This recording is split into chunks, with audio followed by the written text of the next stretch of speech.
ये जो लोग शहीद हुए इनके भी छोटे छोटे बच्चे हैं। मैं कहता था ना कि बारी बारी सबकी बारी, आज मेरे कश्मीरी भाइयों की बारी है। मैं आपको लिख कर देता हूं, कल आपकी भी बारी आएगी। ये पंजाब के एक एक शहर में घुसेंगे और एक एक जगह पे तबाही फेरेंगे।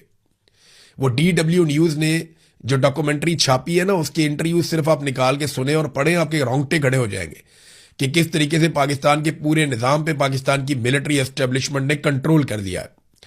मुझे जो जो उसका मेन मुद्दा है उससे मुझे इख्तलाफ है कि पाकिस्तान का जो एटमी प्रोग्राम है वो बहुत खतरे में है। मुझे लगता है कि वो गैर जरूरी है और ये पुराना प्रोपेगेंडा है। लेकिन पाकिस्तान की मिलिट्री एस्टेब्लिशमेंट ने पाकिस्तान की पूरी इकोनॉमी को कंट्रोल में ले लिया है, ये बात बिल्कुल ठीक है। वो पाकिस्तान के सबसे बड़े बिजनेस करने वाले लोग हैं। पाकिस्तान में सबसे वसी कारोबार उन्हीं का है और आज उन्हीं का कंट्रोल है सारी चीजों के ऊपर। कोई उनका कारोबार में मुकाबला नहीं कर सकता, ये बात हकीकत है। तो जो कुछ हुआ आज रावलाकोट में, वो बदला था मीरपुर में लोगों के वोट ना डालने का, ऐसा दिखाई देता है। लोग तो नहीं हारे, लोग तो फिर भी जा रहे थे।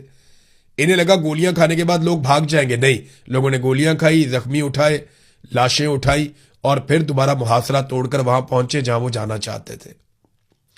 कश्मीरियों को 70 साल से लड़ने की आदत है, वो लंबे अरसे से लड़ रहे हैं, वो आपको पीठ दिखाकर नहीं भागेंगे, बात को समझिए आप।